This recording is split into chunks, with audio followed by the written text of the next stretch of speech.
Well, hello, my brother or sister CNCer. I am Garrett with IDC Woodcraft, and I'd like to welcome you to this video, especially if you are someone who is interested in getting into CNC to start a business with and obviously generate some income, but not really sure how to do it. Or if you're someone who is in business with a CNC machine, but you're not doing so well, then this video and the series of videos is for you. Now, before we get started, I want to apologize for any background noise. It's raining and I've got a tin roof on the shop, so I just have to deal with it. I can't filter that out.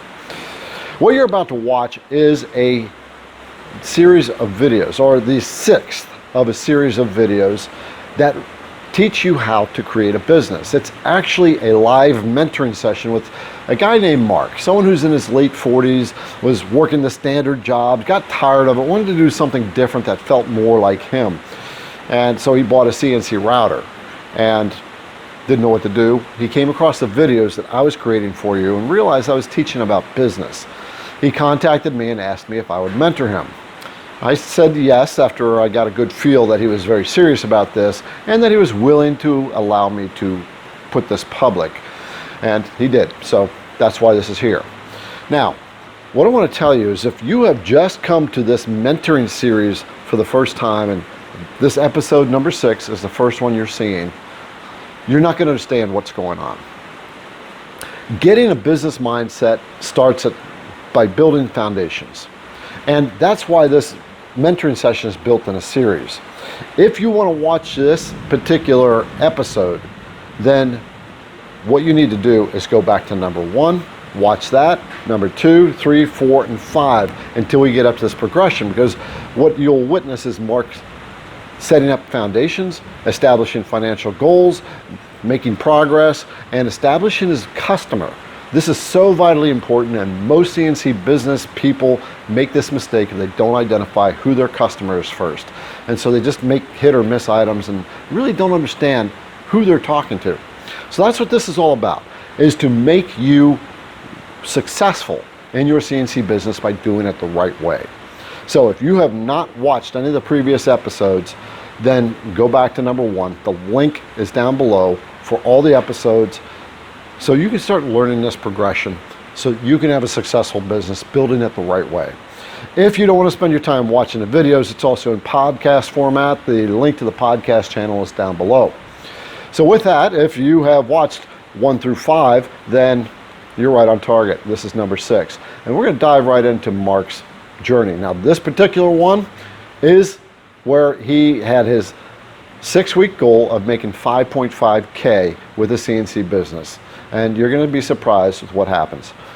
And then we're going to do a little backstory, back talk about this whole journey of being mentored and how much it has impacted his ability to create a successful go of it.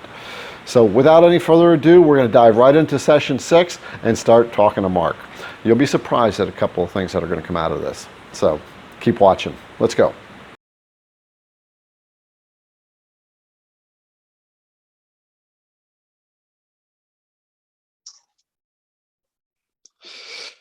Well, hello, Mark. How are you doing? Yeah, I'm great. How you doing, Garrett? Good, good. So we are in session 6, my friend. Yes, we are. Yes, we are. Mentoring and this past weekend was your deadline to reach your goal. So we'll talk about that and in a bit. But just naturally want to remind you, I am recording this as we've agreed upon, and it'll be a video on the YouTube channel.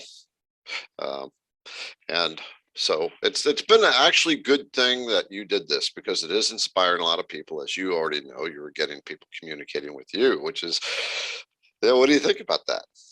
It's quite interesting. I got another one from a guy who was watching some of the other videos. So I'm starting to do.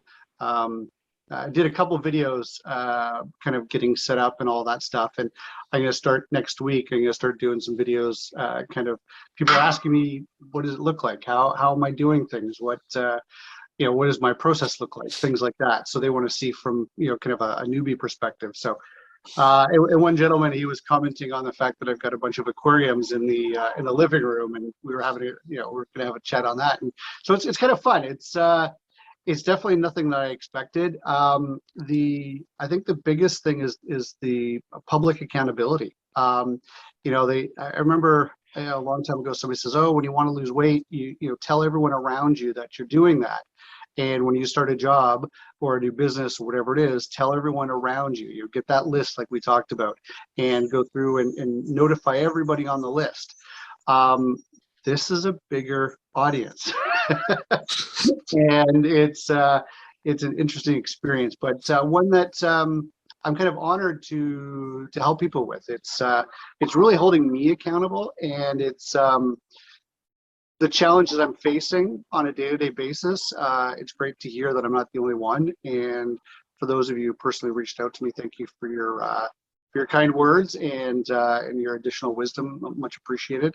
And for those of you who have commented to me and you're a couple weeks behind, just keep it up. It's a hard road, but we'll get there.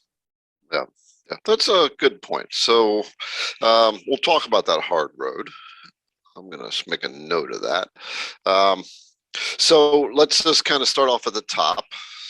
Some time ago, you contacted me and asked me for guidance. We talked about it a little bit, and there were some conditions of me mentoring you outside of the commission basis, as we had to make it public.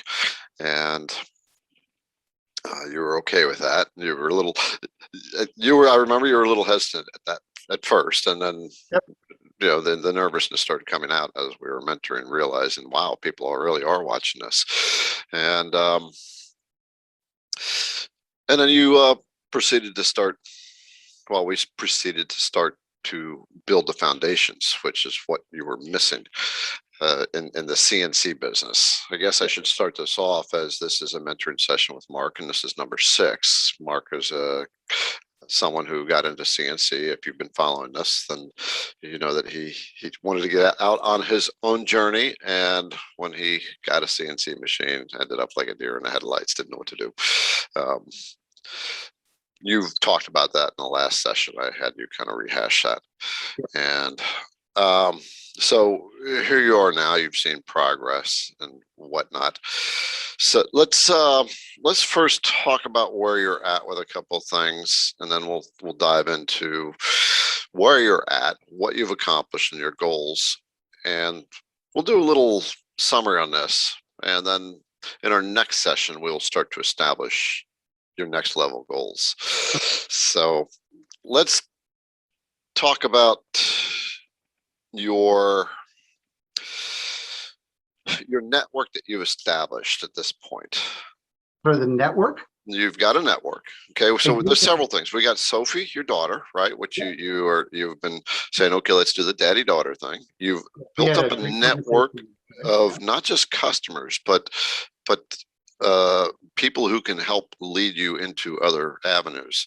The show managers and the winery, things like that.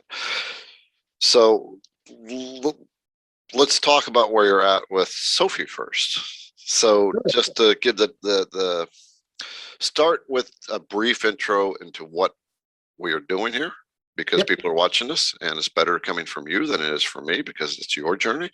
And then we'll talk about it. Go ahead. Absolutely. Okay, so Sophie, my daughter, she's 11 and a half.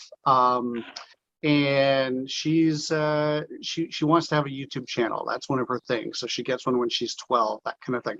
And she's watching people do lots of stuff online and things. And you know, I've always kind of looked at an idea of what could we do. Pause, thought for a second, and then let's revisit what I do. So Artisan Woodcraft is it's a premier artisan-based cutting board, kitchen tools, kitchen cutlery tools, things like that. I don't have it boards, but you can see back in the other videos. And that brand and that position has taken itself, being crystal clear on that has taken itself to a level that I did not expect. And as such, making comical signs, making stuff that isn't what I'm going to call artisan quality, is off brand. So what we decided to do, and I was talking to Sophie about it, is, hey, maybe we should make some signs. And so these are more of the scroll signs with kids' names. She came up with a couple ideas around creating some characters, and then we could go to shows where people could buy a couple characters and assemble a board right there, and she could CA glue it and put them on, or she could take custom orders.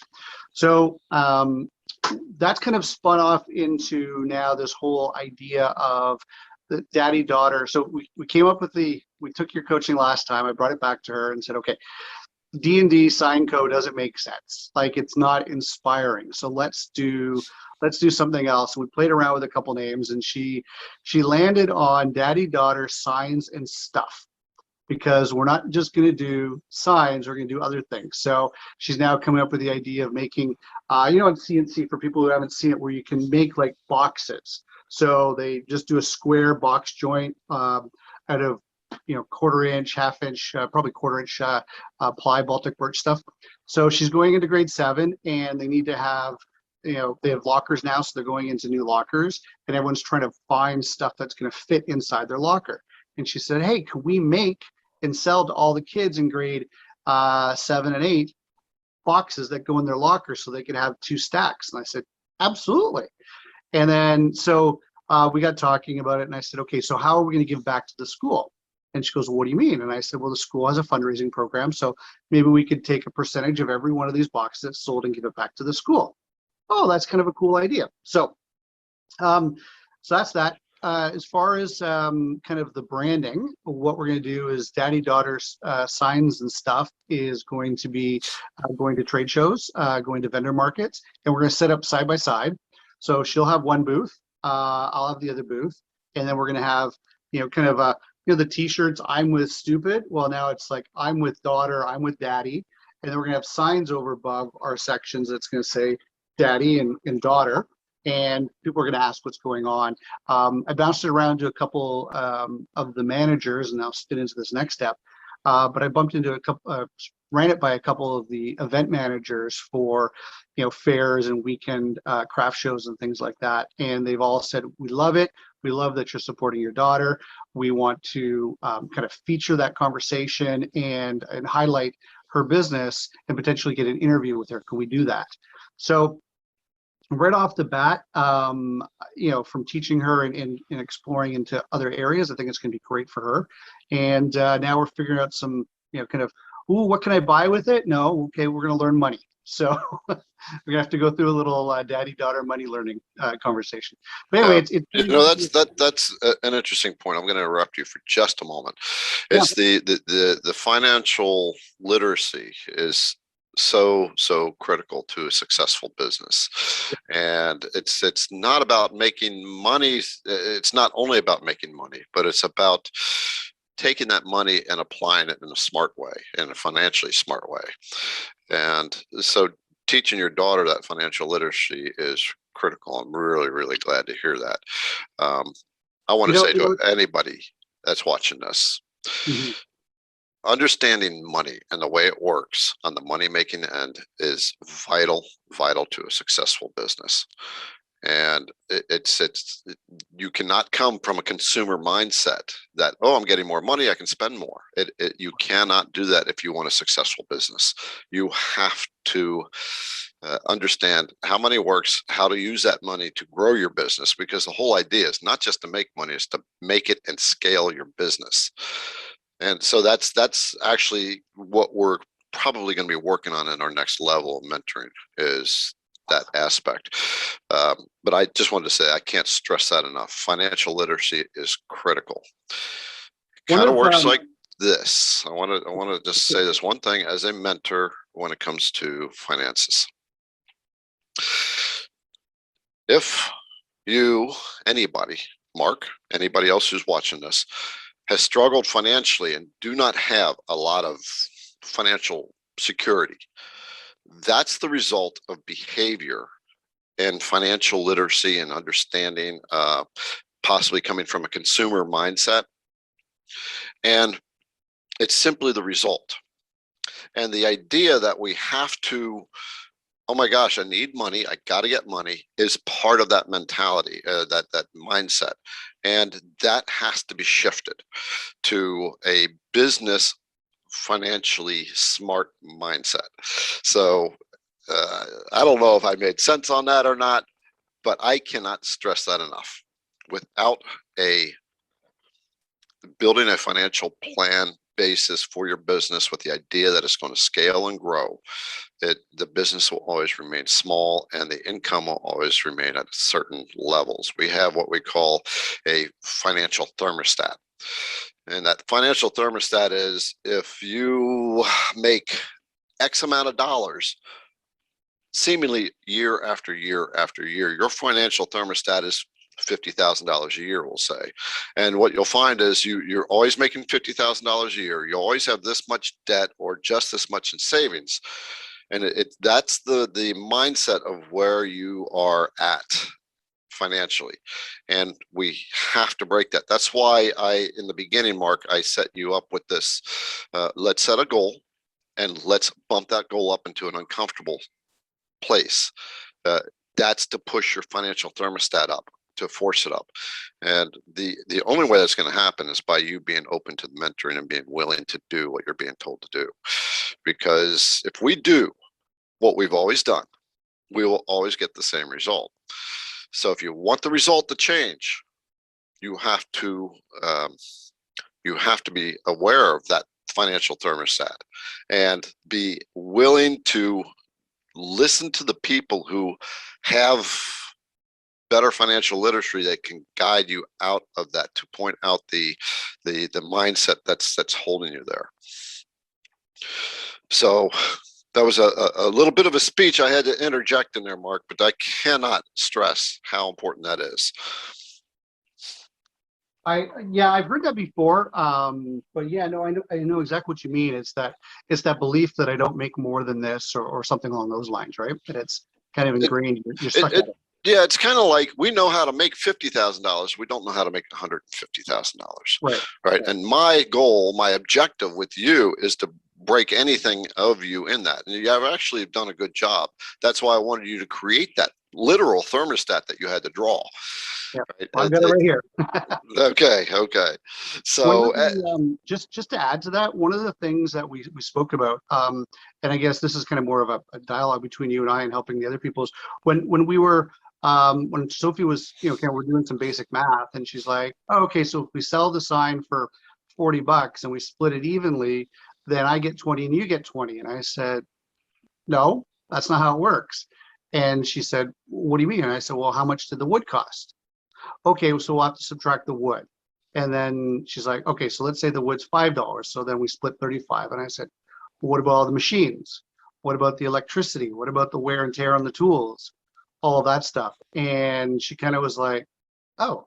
And I said, and what are we paying each other for our time? And then what's the profit after that?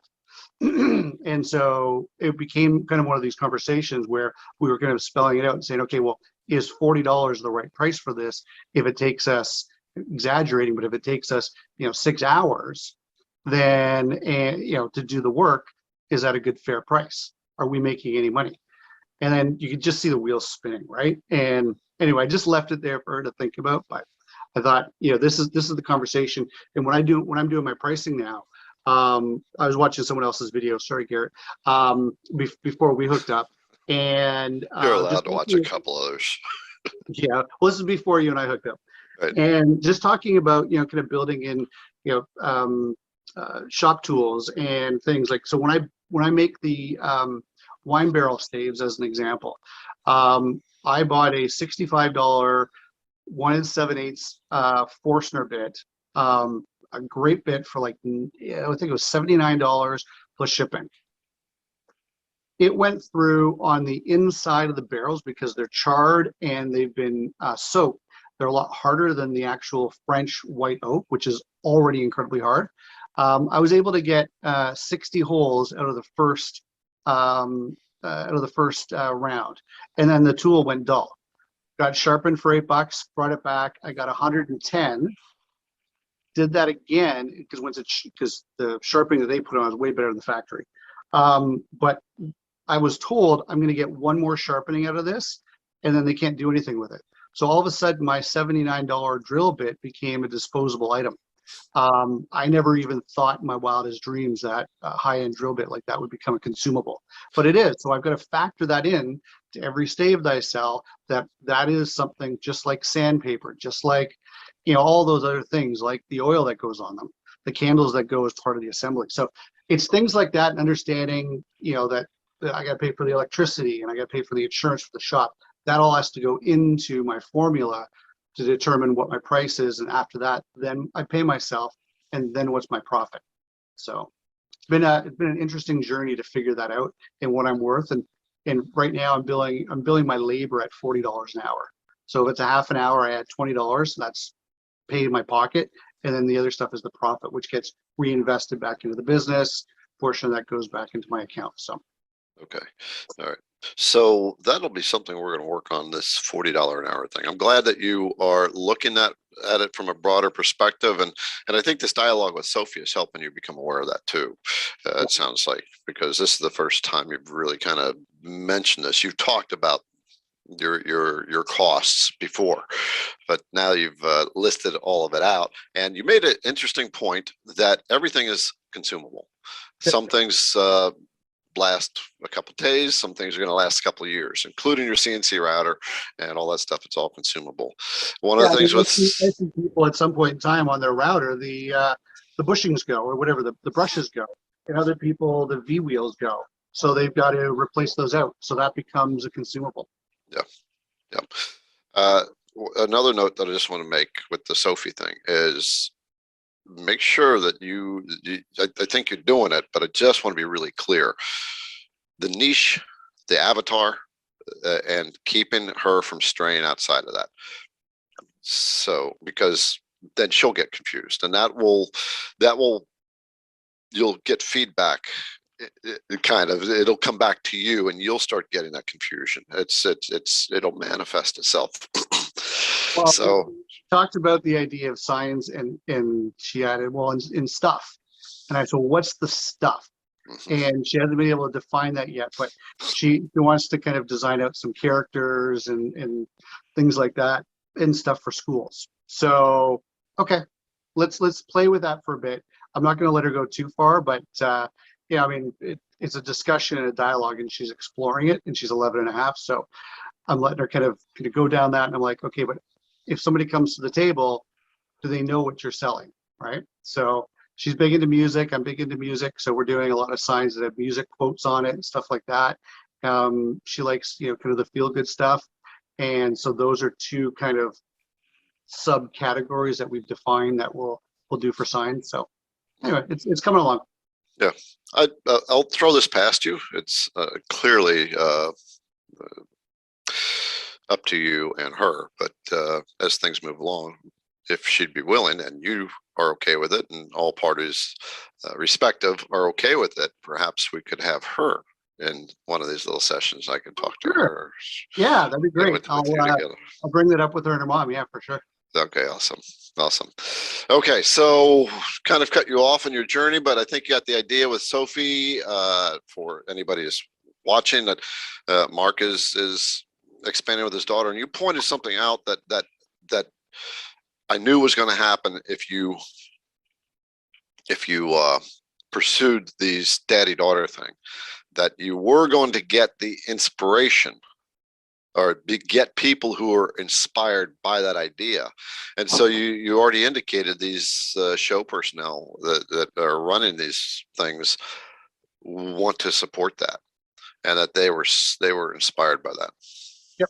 So Absolutely. Yep. So that's going to run you into a whole new turf. It's going to help business on both ends, Sophie and you. And Yeah. it's building a story. One That's of the the things thing. It was very interesting. So prior to our last session, we started speaking about I guess 2 sessions. We started speaking about kind of doing the signs, getting the machine working, and maybe doing something with Katie or Sophie. Before that, my conversation with the vendor managers at these shows was, here's what I do. Okay. And then I said, here's how I got into it. So I was telling the story about how, COVID, lost my job, da da da da, all those kind of things. And oh, okay, good to see that. Okay, great. Send me some photos, send me a bio. So I did all that, and that was good. But there was like kind of a dull interest. They loved my work. Ooh, this is beautiful. Okay, definitely. It's not for everybody. It's quite expensive. Yep, absolutely. Do you have cheaper stuff? No, I don't. This is my brand. This is my source. I don't do the cheap stuff. Okay, great. Thanks. Yeah, bring it to the approval committee, so on and so forth. Once I started talking about the conversation with Sophie and me and all that kind of stuff, that all of a sudden piqued a lot of interest. And it was like, yeah, definitely, we'll get you in the show. I hadn't expected that. It's a nice kind of strategic byproduct of the conversation, but I had not expected that at all. But we'll see where that goes, right? Because it's a lot of requirement on her, and I don't know if she's kind of at that point where she's going to follow through with it. But we'll see what happens. But the story and the conversation that I'm having with people is much different than when it was just me alone. Okay. Yeah.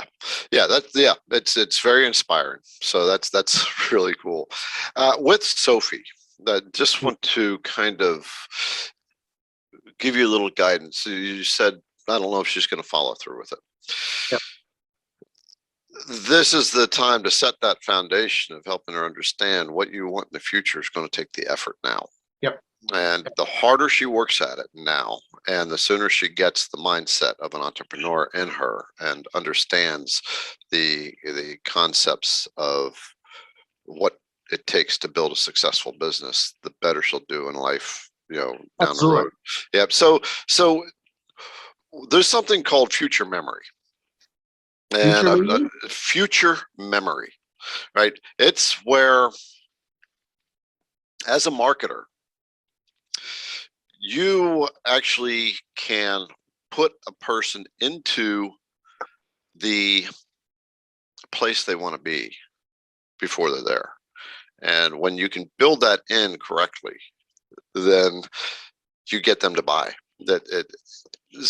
But future memory works with like when you set your goals. I don't know if you've heard about doing visualization, making vision boards, writing down your goals, imagining it, seeing what it feels like to be where you want to be at. And when you can actually bring it into an emotional value within yourself, you are actually building in your mind the idea that it's already happened. And then when you've done that, then you naturally gravitate towards that. We do it all the time. We don't even realize it. I can tell you with a story of me with the Jeep Wrangler. When my wife passed away, it was a very difficult year, and that was when you lose a spouse, a piece of your identity literally goes away because they are part of you, who you are. And so, in order to fill that identity, I naturally gravitated to the outdoorsman lifestyle. And I started to pay attention to Jeep Wranglers. I just wanted a Jeep Wrangler.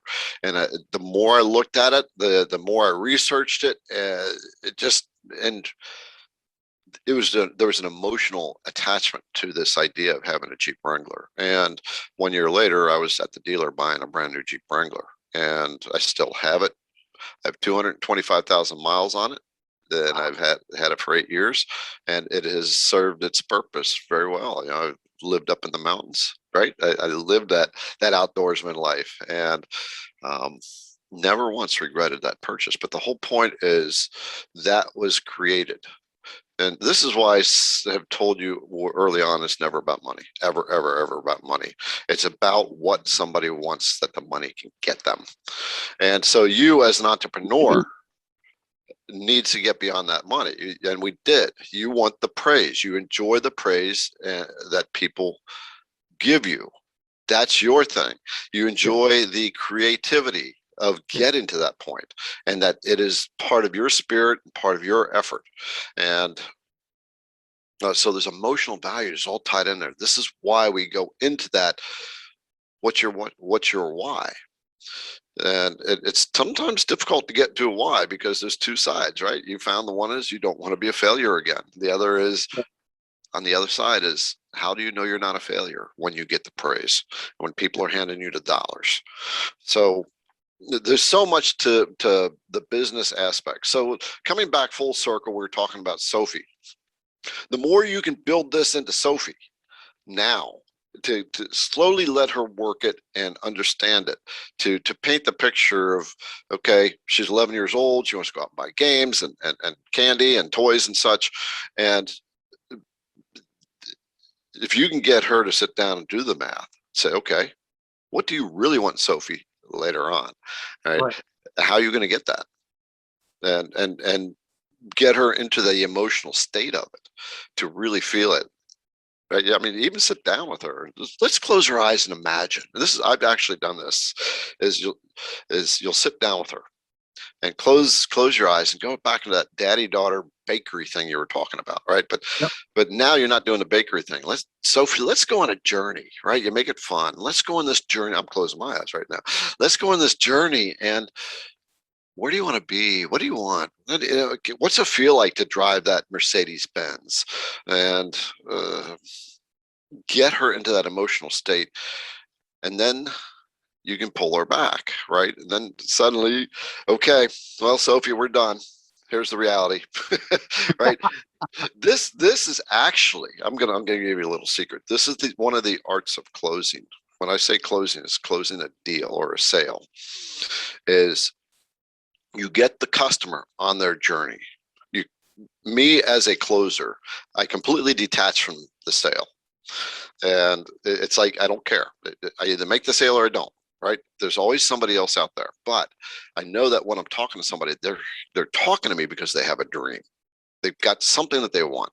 And usually the front line is money, right? And as we talk and build rapport, they start to build trust in me. And then I start to ask them, why do you really want to do this? Why do you want to get a CNC machine and start a business? And what's the future? What is it going to give you? And we naturally will get into that story of, I'm in this life, I don't like this life, this is why I don't like the life, right? We get into the emotional whys, and then we get into the vision of what will be the end result by virtue of going after your business and building that that vision and the objective, and then starting to live it in their minds. Then they start to talk to me about what it's like. I had one person, yeah, I'd be, I won't have to be locked down to work. I can take my family to the beach. And I had this guy talking about what I asked him. So what are your daughters doing? Let's just imagine you're there at the beach now. What are your daughters doing? And oh, they're playing and on and on. He's talking about it, and we're thoroughly visualizing this. And I said, wow, that's really cool. Okay, so let's come on back to reality. You know, and suddenly it's just like yanking the rug out of them, and nobody likes that, right? And so that suddenly makes that dream come alive and say, I really, really want that. So the art of closing, I actually kind of lost why I started talking about this. But the whole thing is it's because of Sophie, and what I've done with you is building that emotional foundation first. Yep. And this is exactly why, right? It's because that's what's going to get you to where you want to be. Did any of that make sense? Yeah, it makes total sense. Part of that's what we did for me, and now being able to create that opportunity for Sophie is, I think, going to be big. But even just revisiting it for myself, I've been focused on the short-term goal of 55K, and kind of that part of it. But okay, well, what else is there, right? What else can I do with this? I'm as you were talking about that, I kind of was thinking, wouldn't it be, well, it will be awesome. Check my language there. It will be awesome when next summer at the end of the artist show that we're going to go back into next year, that Sophie and I, we're sitting there, we're talking about how well we did, and how many pieces of her work are in beautiful cottages all over the area. And I just that's kind of really cool. and the whole idea of the two of us sitting down, kind of over an ice cream up at, I'm kind of envisioning exactly where we're going to sit. I know I'm going to get my pralines and cream. Her choice will change. She'll probably get something a little bit different, but and we'll sit there and we'll just talk about how it went and what can we do next year and how what she learned. And I'm envisioning what, kind of how she'll come out of her shell a little bit from from being able to speak to people in public and, all these things. And she'll have a plan. She'll have money in her pocket. She'll have a direction where she can take this. And at, next summer at 12, she can do what she wants. If she wants to go and buy herself a paddleboard, she can do that. Things like that. I can see that happening. So yeah, no, it was a very good exercise. Yeah. You know what? The vision that you just painted for yourself, of visioning her and you at the end of the next summer, all the projects that are out there in these cottages, and people are telling stories. Yeah, this daddy-daughter couple, whatever. Paint that vision with her. Right when you get a chance, say, Sophie, this is my dream, and let's pretend. Let's go into that and do your eyes closed and imagine, have her sitting there holding that ice cream or whatever it might be, and you're having it, and it's a beautiful sunny day, whatever it may be. Get you both into that space, right? Yeah. And it's the more you do it, then the deeper it goes within your spirit, the more it's going to happen. There's something called the universal laws, right? And the universal laws kind of work like this. When you know it within inside of you, like the Jeep example, somehow it was there. It was part of me. It's part of my identity. Suddenly it has to manifest into your life. So the more you can live it, the better you'll be. So let's kind of shift gears and talk about your thermometer, because you are at a place where you were supposed to hit your 5.5K. So show me your thermometer. My thermometer. See, I don't know. All right. You've exceeded your goal by almost $400. Yep. And yeah, I'm pretty jacked about that. I've got a couple orders coming in over this long weekend. I'm meeting some people. So a lady called me from the show, and this is kind of where follow-up, the power of follow-up, the power of lists, things like that kick in. She missed me on the Sunday, like the last day of the event, because we were packing up to go home. And she gave the coordinator her cell phone number, said, have Mark call me. I followed up 3 times, I think, kind of within the next 48 hours.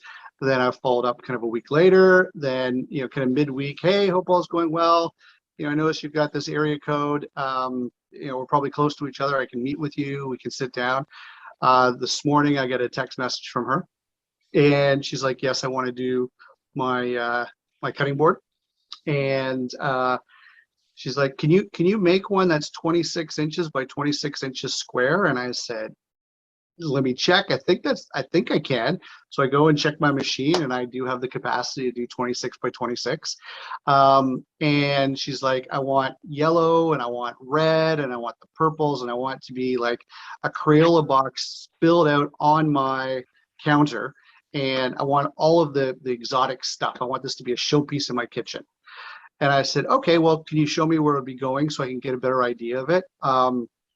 Yeah, she's in probably a $3 million cottage, I'm guessing, overlooking the bay. That I sent you the picture, for privacy. I won't send it to you guys, but I mean, it's gorgeous. And she's the avatar, to a T.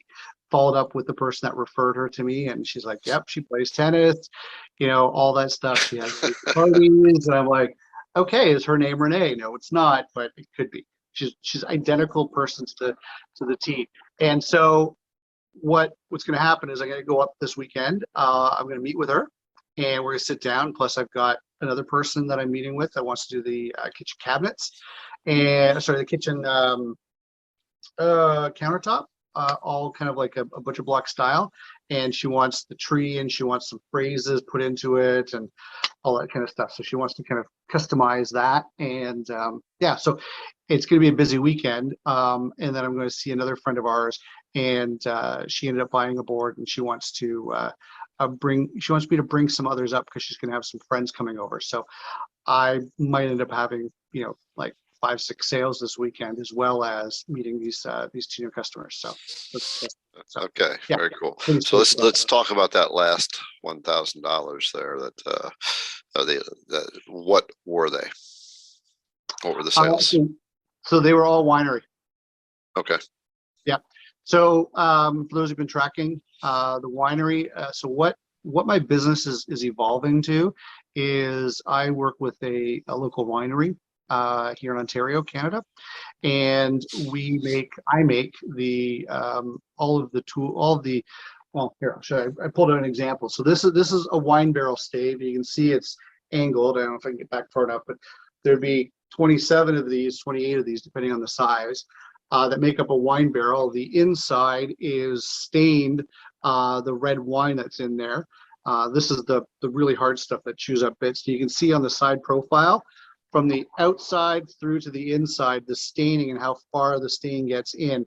It's about almost a half an inch that it'll stain inside the wood of the wine barrel. So we put them like this. For some people like them like this, some people like them like that. When I do it like this, there's a half hoop that goes under here as a stand, so it sits like that. I call those the deluxe ones. And I have a bunch of extra scraps. So what do you do with this? So what I was doing some R&D last week, as I mentioned to you, Garrett. And so what I do is I sand them down so I get them flat so the CNC router could do something. And I created place cards for weddings, because they have a wedding every Friday and Saturday now till the end of October. And so it's how can we increase the experience for the wedding? And so now, and can I send you a picture, Garrett, and then you can overlay it on the video so people can see it? Yeah, If not, I don't tend to edit these. So okay, perfect. Well, we'll do it next time. I'll show you guys what it is. But anyway, do you have it on your phone? I can do a screen share. Are you able to pop that up? That's okay. No, Go ahead. Nope. I didn't take a Um, picture. Silly me. is that It's okay. You know what, guys? I'll do it. I'll put it on my video. I'm going down tomorrow. I'll put it on my channel, and you can go and pop over and have a look at that. that, or you can send me a picture. Oh, you're on your phone right now, aren't you? Yeah. Okay. All right. So Right. I can do a screen share. Anyway, go ahead.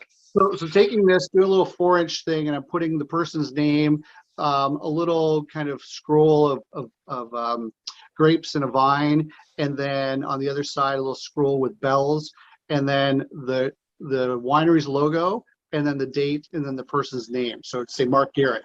And then they'll put this instead of just the paper cards, because the weddings are outside. Sometimes they're windy. Those place cards get blown around. So now they get a piece of the barrel from the winery that was actually there, and they're custom made with the person's marriage date on it. So that's going around. I haven't sold any of those yet, but the wedding coordinator is very interested, and so she's got me working up a quote. I'm $5, $7, something like that. I'm gonna map out a grid on here and then just run them for 2 hours and be done with it. Copy paste, change the name. Very cool. So, very cool. Is that an upsell? Is that an upsell for the winery?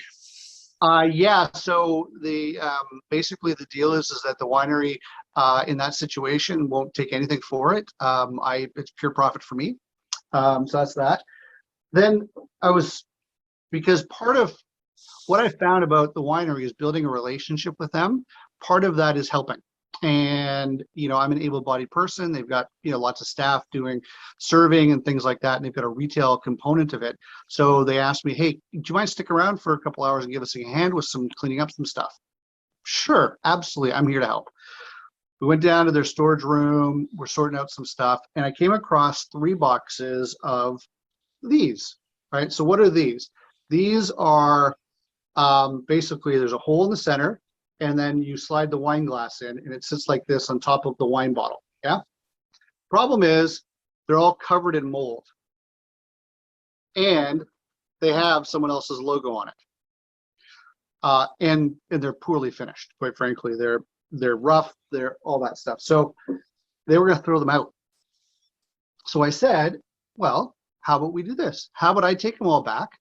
I'll you know, because it's just a branding iron that was put on it, so it's very low, very thin imprint of the logo. I said, how about I strip all the stuff off? I'll wash all the mold off.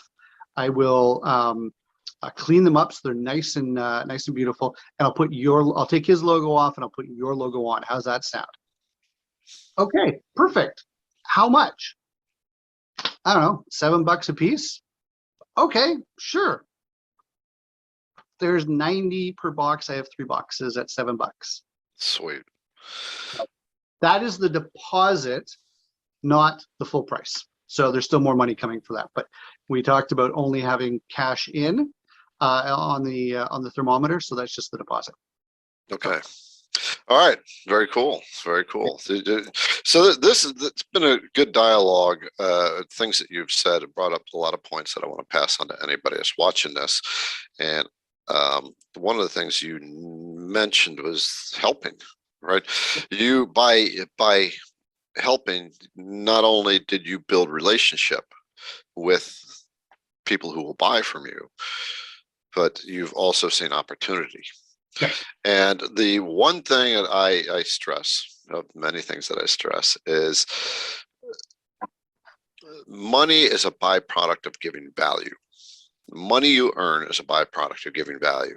If you want to simply just sell stuff, right, to make money, you're missing the mark of making a lot more money. And that is by giving not just value, but giving more than what's expected, you will always get more in return. So that's a mindset thing. I used to be in a position, I just want to try to put this in the other area. I used to be in that space in my mind of, I just want to make money. And so that goes to kind of a neediness, greediness, it's all about me kind of thing. And that never works in a long-term success type of thing. That you have to give value. We are in a very transparent world, and people just know when they're being sold, right? No one wants to be sold. They will make their own decision to buy.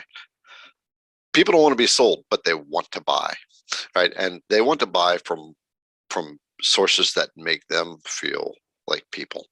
And the way to do that is by giving. And there's so many different ways of doing it, that you gave some time, you had an idea, hey, I can save this stuff for you. You don't have to throw it out. And that's giving value to them. So one of the other things that you mentioned, so this lady who wants this 26 by 26 board, how much do you think that would end up costing? How much do you think you would end up charging for a 26 by 26 exotic wood cutting board? Probably around 550, somewhere around there. Okay. I haven't priced it out yet. Like, I got the call, I spoke with her on the phone, literally hung up and jumped on our call. So I haven't priced it out yet, but I'm just guessing doubling the material costs and then the labor required. I'm thinking it's the equivalent of basically making 2 boards. So I'm just doubling the price. Okay. All right. So you made a point that she probably has $1 million cottage. And so I want you to kind of reflect on this. When you started out, what was the scale, the financial scale of your customers at the beginning? What do you mean by that? How do I reword that? So your customers have kind of a financial standard, right? Oh, yes. Yeah. $150,000 home, whatever it might be.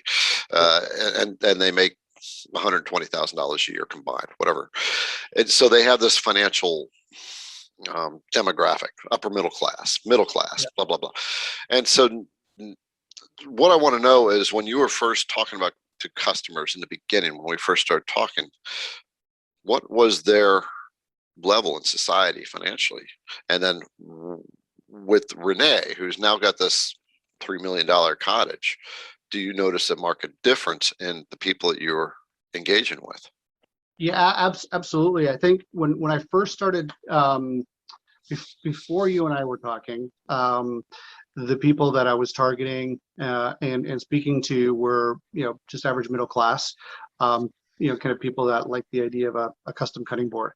Once we define the avatar and dialed that in, specifically with Renee, because I seem to be connecting with her more. Blake's a guy's guy. He's like all macho and showing off. I don't connect with him very well personally, so I'm struggling with that avatar to meet with him. But with Renee specifically, I am connecting well with her, and so we went very quickly from the return to work mom to the executive mom to the executive woman to the to a significant player in social circles. And that happened fairly rapidly once I dialed that in. And now if I look at all my customers that I have right now for my boards, there's four people that I would say are middle class. Everyone is upper class. Everyone is average household income is 200 plus Canadian. So, and their average, I don't know for sure, but just knowing where these people live and the postal code, zip codes of where they are, knowing that they're living in, well, put it this way, one of my clients has 3 houses. So, I don't know what each one costs, but they have 3 of them. So combined, it's probably $1.5 million, $2 million in houses. So that's kind of the market that I'm starting to show to. And the other part of it is now the referrals are coming in, right? So, oh, I heard from so-and-so. So I've got a lot of leads that are coming in that way. Or, oh, I was over at so-and-so's cottage. They were using, they showed me this cutting board. I love it. They said you customize them. Hers is too dark. I'd like a lighter one, that kind of stuff. So that's starting to come through as well. And the interesting thing that I never thought, but it makes total sense, is I'd love one for my home because cottage season's wrapping up in about 5 weeks. I'd like something similar, but longer, narrower, thicker, different colors for my kitchen at home. So Okay. that's kind of turning into something. So again, hadn't expected that, but it's kind of an interesting experience that I'm now getting that referral so quickly. What do you attribute the referrals to? Well, when I first spoke to them, we built a relationship. Then I followed up with all of them just to make sure everything's working out and the quality of the board is what they expected. See if there's any, checking or cracking in the board, any of that kind of stuff to make sure that they're working well. And then, how's your experience? Are you enjoying it? One of the questions is, are you enjoying preparing your food on your new board? And it's like, oh, I love it. I pull it out every time. I get my good knife, I get my good board, and then it's fun making food on it. Okay, fantastic. So that was the follow-up. I did that 2.5 to 3 weeks after they bought boards. And then now I'm coming up in conversation, I guess, or people are seeing it and they're remembering. The board butter has my name on it, how to condition. That's the other thing. They're in the house, but I with all the boards, I created like a front and back, how to condition the board, how to care for your board, do's and don'ts, all that kind of stuff. And so what I'm finding is people are actually teaching their friends how to condition their cutting boards using that. And the analogy off of that is a cast iron pan, right? Like how many people know how to condition and maintain a cast iron pan? Your grandma did, but did you learn how to do it, right? And so there's that hand down knowledge, and people are learning how to do that as well. So that's I think part of it is I'm educating my customer base on how to care and maintain these things so that they become heirloom items. So I wanted to stop for a moment and have you reflect on what Mark has just been talking about, the engagement with the customer, understanding the customer, and the progression of his customer as far as what the kind of money they have, and why this foundation that he built has established that. It's so vitally important to think about your customer and understand them and build those relationships. I cannot stress that enough. If you're someone who just wants the money, get that sale, and you're done with the sale, next customer, you're going to always struggle. A true successful business has a relationship with their customers. And by doing that, you get referrals and all kinds of things happen. Anyway, we're going to get back into this. I just want to make sure you understand why Mark has achieved his goal and what is happening beyond that now. So let's get back into this and listen to the rest of the story. Do you have a calling card? I do. Do you? Like a business card? Yeah, business card. Yeah. What's it look like? Oh, do I Is have it a it? standard? Well, you don't have to get it. Is it a standard square business card on printed on No, paper? it's not squared. I had the corners rounded. On the front of it, it's got a picture of a cutting board with a knife and a tomato on it, and it's artisan cutting boards. I did it before we did some of our branding conversations, and then on the back of it, it has my contact information and with a website and my Instagram. Okay. So. All right. So we'll come back to that in just a second. Well, I'll tell you what my idea is to scrap the standard. This is kind of a side thing. You're building a relationship, so the card doesn't really matter. Yeah. However, if you can upscale your business card to something non-traditional that looks like your avatar wants it, kind of thing, you follow what I'm saying?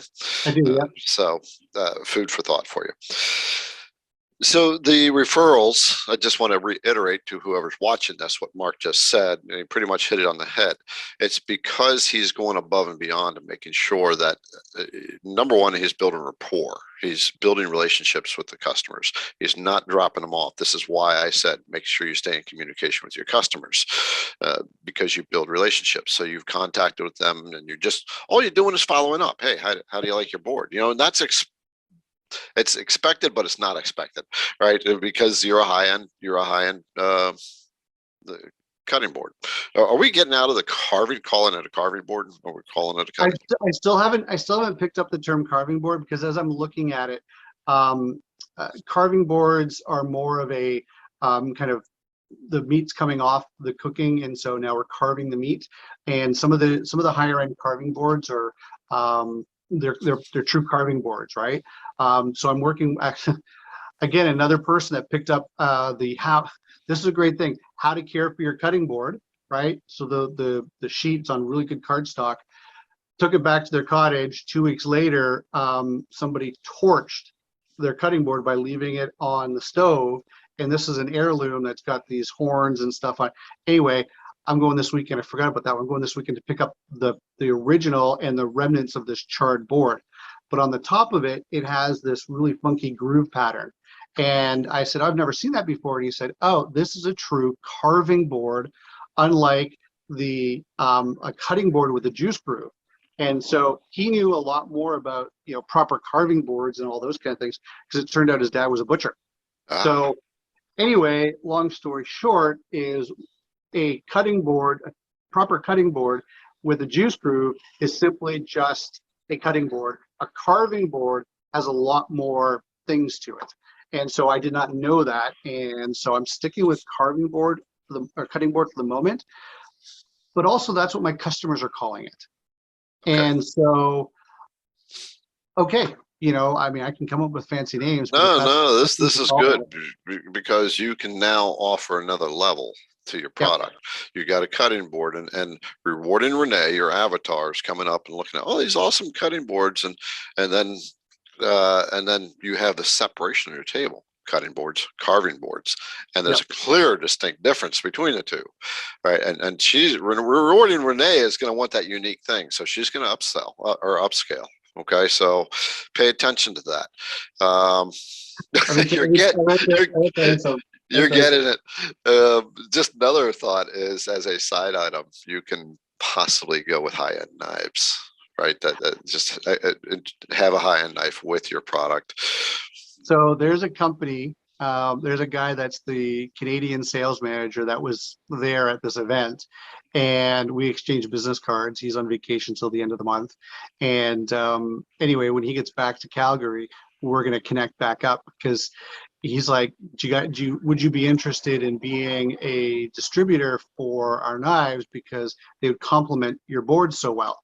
And I was like, I don't know. Let me talk about it, because I'm trying to make sure I stay focused and niched, and I don't want to get into, kind of other stuff and literally shiny objects. And he goes, well, think about it. We could sell your boards potentially. And then I went, oh, okay, now I'm interested.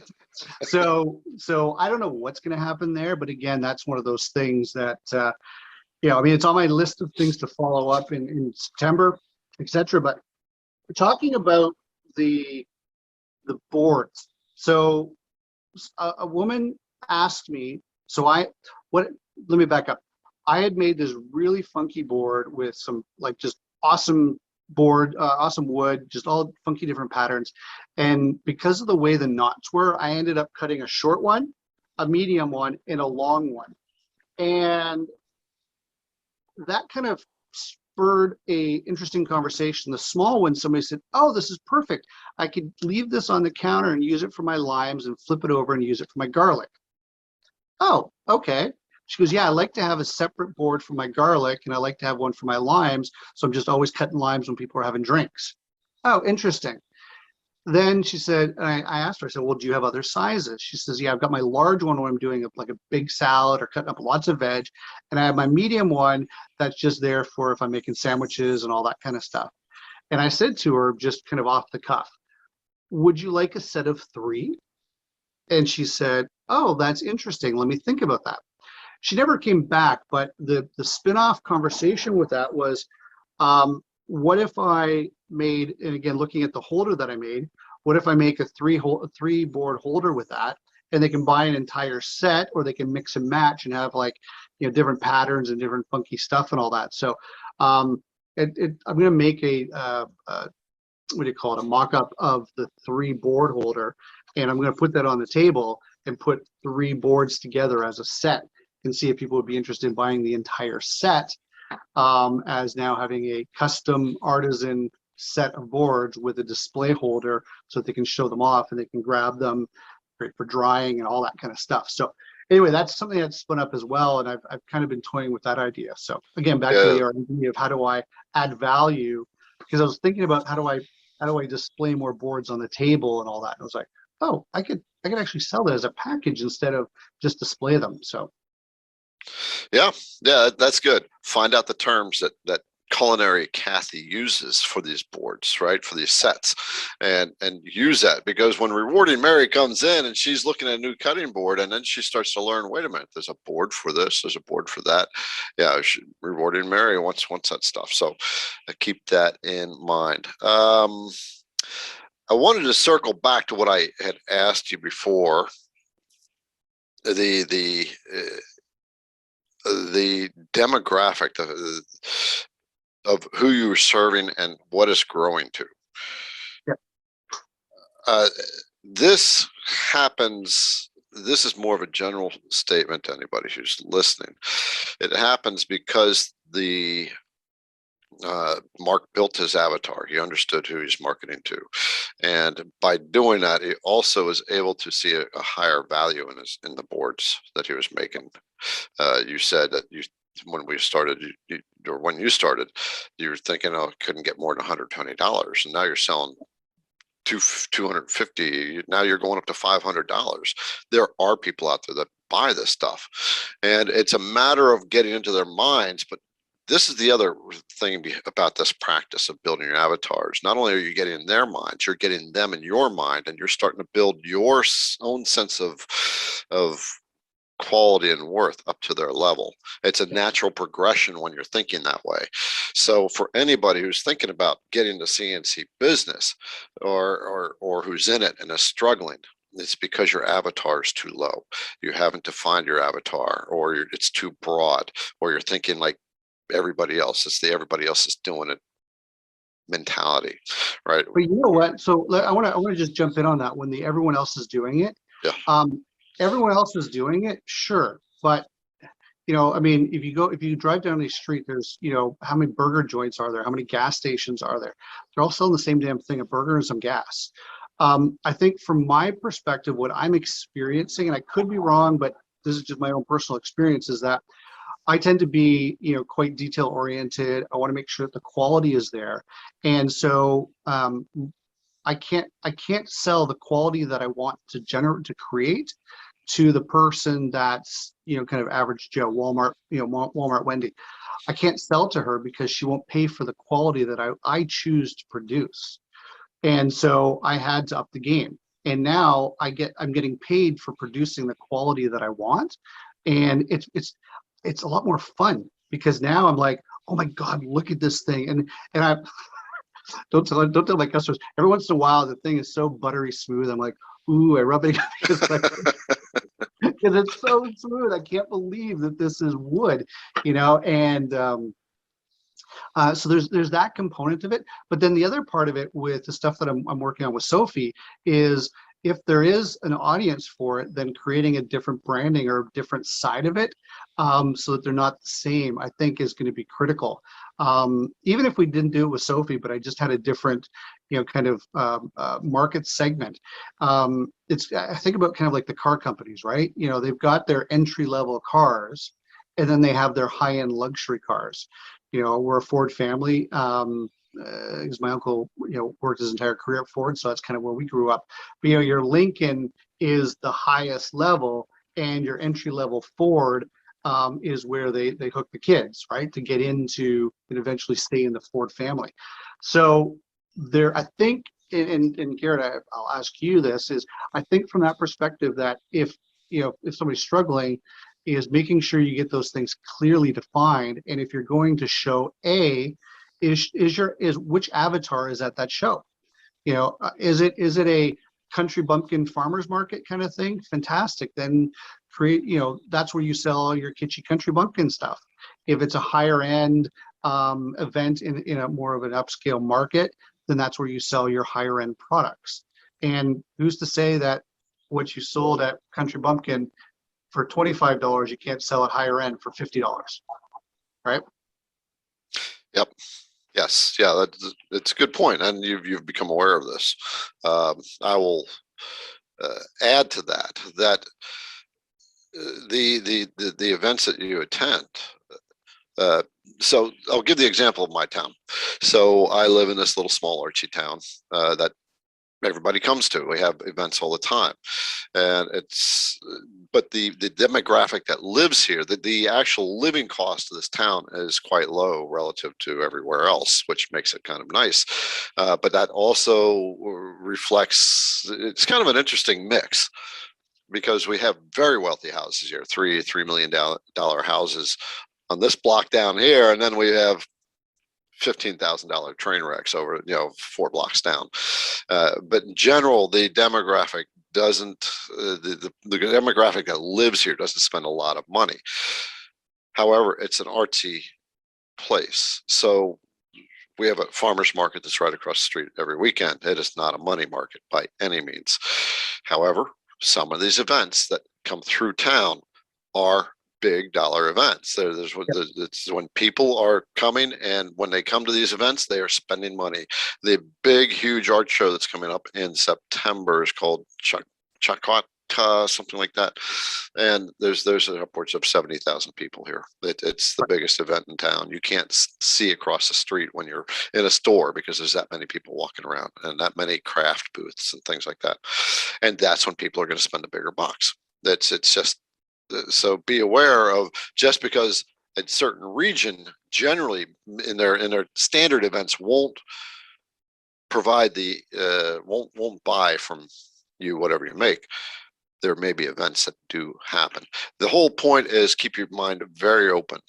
One of the other things I want to point out is, this is not for you, Mark. We already talked about this. This is for others, but maybe you should get something out of this, or as a reinforcement.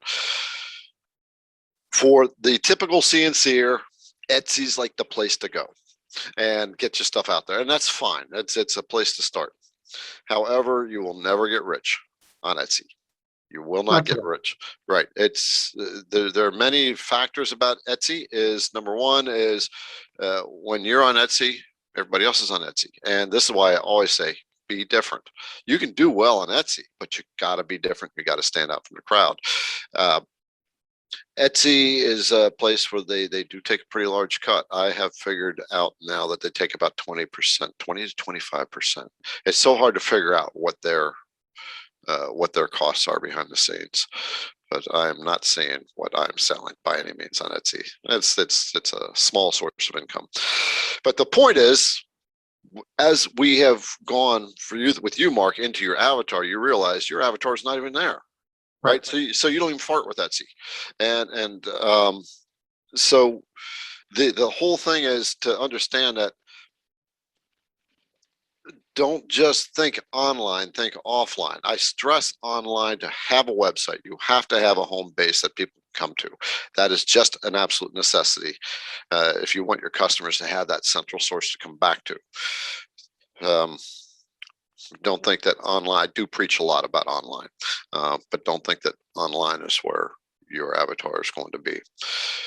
Financially, if you feel like you cannot sell stuff at a higher price, then your mental financial thermostat is too low. And that it's a sense of self-worthiness of, I'm only worth this much. My stuff is only worth this much. And that falls into the employee kind of mindset. And my intention with anybody who's watching this is to understand you cannot live in that mindset. You have to change the way that you think into a different way of thinking, which is the entrepreneurial mindset. And if you've been following this mentoring, you are starting to absorb it in the background. It's starting to make you think, because until you get into the entrepreneur's mindset, you have to get in the entrepreneur's mindset. And that's why it's important to have mentoring. And on that note, Mark, let's just kind of rehash your take on this whole thing. You approached me to mentor you. Yep. And I don't know, what you expected out of it, but I'd like to know what the flow that you have gone through and the value that you feel that you've gotten from mentoring. You've paid me quite well. And that's actually, talk about that too, as to why you're willing to pay what you've paid. And, let's talk about the whole thing, because what I really want to paint here is anybody who's watching this to understand the importance of guidance and getting into the business mindset and being willing to be coachable. So the floor is yours, my friend. Absolutely. Well, I think as far as the first question is to the why did I want coaching and mentoring and support, because this is a new area for me. And so I've one option is I can try and figure it out and learn it all on my own over the course of the next couple of years. And that was the direction I started going, watching YouTube video after YouTube video. And I found that quite honestly, I was getting overwhelmed. And I wasn't getting the detail that I needed to solve the problems I thought I had. And originally the problems that I thought I had were, how do I make this thing work? How do I get this thing spinning and working? It turned out that wasn't the issue that I had. Most of my challenge, quite honestly, was in the area of getting started, getting that direction, resetting my thinking. Last 2 years has been hard couple of years. I know I'm not alone on that one. And this last year specifically for me has been the hardest of the kind of this whole COVID cycle and everything. Lots of personal stuff's happened and so on. And I needed required the support that family and friends could not provide. Not that they don't love me, not that they don't care, but it's not their job. It's not their job to hold me accountable to doing what I said I was going to do. Because they love me, they're going to cut me some slack, right? You don't cut me slack. But again, that's why you're here, right? In terms of the journey, it's not what I expected. As I mentioned, I expected to get this thing working, and I mean, it's working. Don't get me wrong. I'm using it. I'm carving. I'm engraving. I'm lasering. But it's really the business sense of things. When I was preparing to go up to that show, I knew exactly who I was selling to. I knew exactly what to bring, what not to bring. I knew that I didn't need to bring a bunch of kitschy signs because that wasn't the market I was going to support. And lo and behold, I crushed it. I did better than I thought I was going to do by twofold.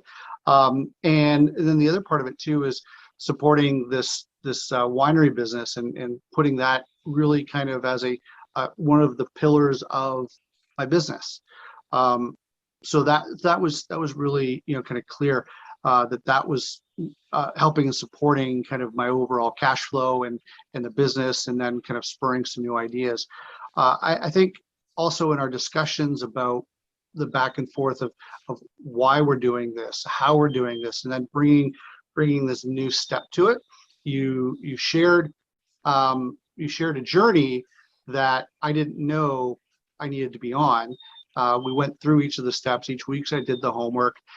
Each week you checked in on it, and I was able to kind of meet those goals. And my thermometer is here. Like at the end of the day, I achieved my goal, right? Like yay, I got the goal. And so I think that was kind of one of the key things. And I'm looking forward to the next goals. I'm looking forward to where we take this, because I now know that in our relationship, I can trust it. I can believe in it, and just kind of not submit. That's not the right word, but I can kind of give into the coaching and just be coachable, I guess is the term, and to the next step. But again, nothing I would have expected, but I couldn't imagine it going any other way. Okay. So when you started then, what kind of expectation did you have when, let's step all the way back, right? You wanted out of what you were doing, right? You didn't want to do the digital stuff. You felt like a nobody. You couldn't really express to people, I do this, and this is who I am. And so you got a CNC router, and you had this idea before you got the router, right? Before you set it up and said, oh my God, now what? What was your idea when you were getting into that, and just kind of rolling into that mindset of, I'm going to get out, the router's the way to go, and I'm going to get it. So you're just in this idea, I'm going to make money this way. Tell me about where you were at. Yeah, I mean, where I was at was I was watching a bunch of videos by, Andy and Katz, Jonathan Katz, yeah, and a bunch of other guys, and some ladies too, and just kind of watching them create all this stuff. I'm like, oh, I mean, I can use a computer. That's not going to be that hard. I've been dabbling and doing some woodworking. I've been making some cutting boards, things like that. And so I just thought it was going to be pretty simple and easy just to kind of go in and start carving and start selling. It wasn't like that, at least not for me. I mean, that wasn't my experience. When I unpacked it, I got it all set up. I was all excited. I made my first long mill sign that comes with, I'm sure every machine's got it, but you can see that there. I made my first thing. I'm like, oh my God, I got CNC, it's working, all excited. And then it was, okay, now let's go and make something. So Katie wanted me to make her something, and I couldn't figure out how to make it. And then I was like, okay, let's do something more simple. And Sophie wanted to make something, and I couldn't figure out how to make it. I couldn't find the answers. I couldn't, the terminology, the vocabulary wasn't there. The software, the whole process. I mean, there's like a solid 7 steps and the 7 steps in the workflow. And I mean, I could build stuff, but I had no concept of how to design and make something that was greater than a basic sign, right? I was like, I want to make something more than a sign. I'm always that overachiever kind of guy. And so, it's all great to have letters carved out. Okay, cool. It's all great to have VBIT letters carved out. And I didn't see that could be a business in of itself. So I was trying to go, and how do I make something bigger? And I overwhelmed myself, and I got stuck, and I got all caught up in which software do I use? Which program do I use? Which direction do I go? Whose bits do I buy?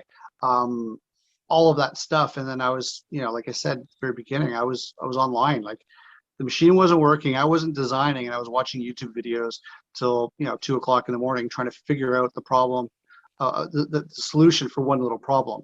And nobody was returning my comments on their YouTube videos. I wasn't getting feedback, nothing like that. And so I was kind of where I was before we connected. Okay. You said something interesting that I really want to point out. Just at the very end, nobody was returning comments on YouTube videos. And this is the difference between success and non-success, is There's people out there creating content, and you can do this, you can do that. And they're making all their pretty stuff, and then they get, their intent is to get subscribers, and so they can get some income through affiliate links or advertisements that pop up on YouTube. When it comes to truly building the business, they're not there for the people that are watching their content. You'll put comments out there, and they don't respond. And this is one of the things why I keep saying, when the sale is done, the sale's not done, right? So what these content creators are doing is the sale is get you on the video and get you to click a link or something like that. And, oh, yay, I got 15 cents off that Amazon sale. Woohoo, right? That's chump change. It's nothing. And it's in a way wasted effort, because every person that's watching that video is a potential customer, right? And so if that viewer is not, if the creator is not engaging with the viewer, they're losing this. Now, the example I'm giving is because we have led you down a path, making sure you get back in touch with those customers, right? Because the sale is not the end of the sale. What's happened is, by doing this, you have gotten return customers, you're getting, the winery is giving you more business, you're getting referrals, and that is going to scale your business. Yes. So generally, anybody's watching this, you've got to understand this if you want to earn decent money. I have created videos and I said you can make as much money as you want in a CNC business. This is the way to do it. If you are just out to make a buck and get that sale, you're not going to have it. This is the flat out, this is the mentoring side of Garrett, right? This is where I'm not going to let you, this is why I was willing to mentor you, is because I saw that a certain willingness. I will not just mentor anybody. Sometimes I have people ask me for a discount, right? Can you discount your mentoring service? Can you discount your one-on-ones? And I won't do it, because I'm not into discount mentality. I'm here to help people make money. And if we come from the mindset, this is where I say employee mindset, we're looking for sales, we're looking for discounts, we're looking for deals. That's a reflection of our financial thermostat of, I'm cheap. I'm not willing to invest in my own knowledge and my own skill to grow these things, to make it work, and the time to learn, and the time to put in the effort to build up your customer base and to do it. This is why when people say you got to change, we're going, what do I need to change? It's because you don't know what you don't know, and it takes somebody who knows to get you in that direction. Yeah. And so have you ever been mentored before, Mark? Kind of like a long time ago in a former life. Yeah. Mm-hmm. Different areas. Yeah. Okay. Talk I've been on about sports team, and I've been on sports teams and things like that. So coaching's kind of natural. Okay. All right. So talk about that. How do I want you to talk? The idea of being mentored. You've said it, but the idea of being mentored and the challenge of being mentored when someone says go in this direction. Yeah, but how about this? I want to do this. No, don't do it. Yeah, this the pushback, the mentor is saying you're thinking wrong. Don't do it that way. You know, and the idea of having to be willing to say, okay, I'm not going to do that. Go ahead and talk about that. Whenever I think about it, I think about the movie Cool Runnings with John Candy, where he helped the Jamaican bobsled go and get to the Olympics.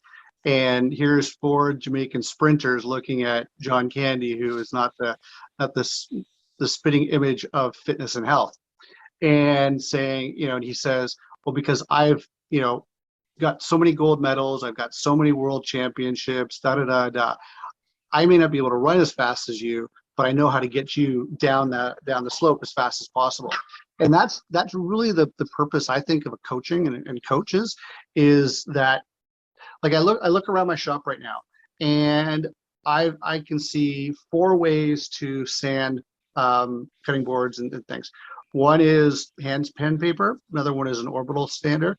I built slash bought the Stumpy Nubs sanding thing. I kind of, somebody had started it, I finished it. I was using that for a while and it was working, and I couldn't scale with it. And then I finally upgraded to a double drum powered drum sander. That now, the green machine, as I call it, because when it rattles to life, it's a little bit loud. It's an older unit, but when it comes to life, what would take me 3 hours manually with an orbital disc sander, I can do in 10 minutes on that machine.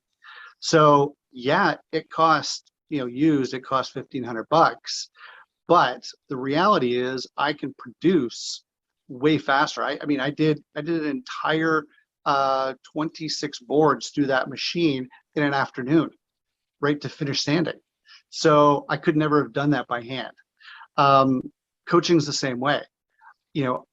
I started this conversation with you 6-8 weeks ago, and I'm already, if I keep on doing what I'm doing, I'm at a, basically a $60,000 a year business, right? If assuming for a moment that, that 5,000 a month kind of up and down is standard, that I'm at a $60,000 a year business. I did that in 6 weeks with coaching. It would have taken me a lot longer. I wouldn't have been as clear and I wouldn't have been as focused. And I think that's really the purpose for me for coaching. I can go watch YouTube videos and I can learn how to do, push-ups and sit-ups and all that stuff, or I can hire a coach. When I was studying martial arts, same thing. I studied under, a 4th degree black belt in karate. He taught me stuff that I would never learn from watching videos and trying to do on my own. So I've always considered coaching as an essential tool in, just like good quality tools. It's, I don't know, if you're going to do something, if you're going to do it right. And I don't know how to do it right. And I may have forgotten some of the stuff, or it may not, I've lost the confidence in certain areas. And you've helped to bring that forward. And I think that's really the purpose behind coaching. Okay. Yeah. Thank you for sharing that. So one of the things you stated was in the beginning was you wanted to make this $100,000 a year business. Correct. And so at this point, you're if you're able to hold this, then you're at roughly 60,000.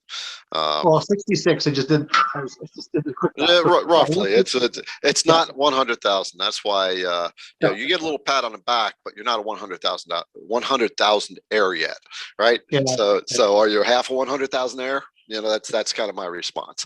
So that's the tough part of coaching too. It's not a big celebration because you haven't reached your goal yet. And but you now have inside of you the confidence. You literally wrote it out on paper. You drew a chart, and you see that you can have that now. The other thing is the reason you have that chart is now you can look at it and say, God damn it, I'm going to do better than that next time.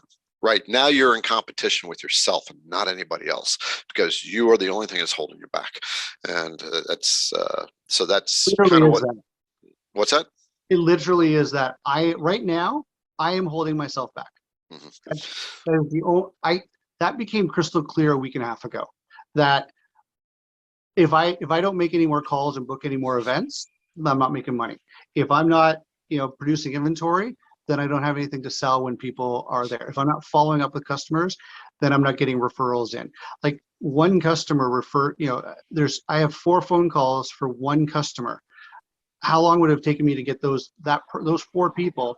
I don't even know where they are. They don't come to those kind of events. They stay at their cottage, things like that. These are 4 people. I mean, if that multiplies, I could have a cutting board in every cottage up there. You know what I mean? Like there's, I don't know, 600 cottages up there. That's a good day's worth of work, like that's kind of where I'm seeing it going. The other thing is, I keep on getting, all right, so I have this idea in the back of my mind to create relief maps, because it's cottage country, right? I don't know how the hell to do it. And every once in a while I'll spin down this rabbit hole trying to figure it out. And I follow the instructions and I'm still not getting it right. And I'm like, but that's not what you do. That's not what you do. Stop. And then I put it away. And every once in a while I'll try it again. So that's gonna be a winter project, but it's not making me money today. And I need to be doing the stuff that makes the money. Yeah. So yeah, I mean, what do you think I'm going to say to that? It's not what you do. You don't. Yeah. It's don't do it. Yeah. Don't do it. There are other people out there that make it. Affiliates sell their products. Yeah. Okay. Good point. You're not. Relief maps are great, right? It's its own niche, right? But it has nothing to do with what you're doing. And Right. and I don't think rewarding Renee buys that. I don't know. I don't know. But it's I've investigated. a completely different process. There are people Right. out there that make it. Connect with them. Not yet. You're not there yet. You are making $100,000 a year business out of what you're doing. You've got the winery on your plate. You've got the referrals coming in with this other stuff. That's enough. You know, Yep. you don't need any more. Let this grow. Let the relationships build from that. Let the referrals start to branch out into their referral to referral to referral. You may find yourself. The idea is you may find yourself so busy you can't handle it anymore, and that's the whole idea of scale. You want to get yourself where, okay, now I can hire somebody to do some of this stuff, which is what you want to get to. You want to pay someone else to make you money, and that's the objective. Well, it's interesting that you mentioned that because we're moving to a new house, similar size shop, but we're moving to a new house, and part of that is I'm going to be getting rid of some of the equipment that I'm not using. I thought I would use it, but I'm not using it. And part of the purpose behind that is to clear up some space because I'm processing everything out. So what's the process of this? How do I plane the wood? How do I do this? Because sometimes I kind of forget what are my settings, what are my speeds. And so I'm documenting all that. And and that's really the idea, is that I can bring in, a high school student or somebody like that, or, that wants to learn how to do this, and they can help me with that as well. So it's not difficult to plane down wood. It's not difficult to run a board through a sander. You stand there, you put it through, you collect it at the other end. Like it's not rocket science. So if I could pay somebody, 15, 20 bucks an hour, a Canadian, just, and they're learning a skill and they're having fun while I'm doing other stuff. Now I've got my CNC doing stuff, I got my machine doing stuff, and I'm doing sales. That's good. Right, right. And the importance of follow up. What do you think about that? Because that's a pain in the ass, right? It's a pain. It's like, I don't want to be making phone calls. So I don't like talking to people. The phone, once text messaging came in, I stopped answering phones. Like it was a thing. It's like, why are you calling me? What's wrong? Like, but what I found is that in the follow-up phone calls, it's actually quite pleasurable because I'm hearing good news. I'm hearing, oh, it's great. Exactly what you want. Praise. Right. Yeah. This is what you've been wanting. So yeah. Absolutely. I pick up the phone, I call somebody, I'm getting, oh, we love it. People love it. So-and-so is interested in buying one. Can I pass her name along to you? Yes, you can. Absolutely. All that kind of stuff. That feels good. Okay, good. All right. So what we're going to do now is we're going to wrap up. There's just a couple things that you need to do. Next session, we are going to start setting new financial goals. All right. And we're going to start pushing your envelope further out. So this thermostat, right? You're getting ready to move. So this next month is going to be a little bumpy for you. But I want that thermostat to be on your wall, not on a book that you pick up. Right. Okay. It's got to be there where you're looking at it all the time. So Okay. right now it's going to be kind of screwy because you're moving, but that needs to be in a fixed location where you're seeing it all the time. The other thing is keep up with the Sophie thing. Take Sophie on the same journey that we've taken you, and start to visualize, start to feel, get her to see what the future is going to look like if she makes money and decides to spend on video games versus what does she really want in the future.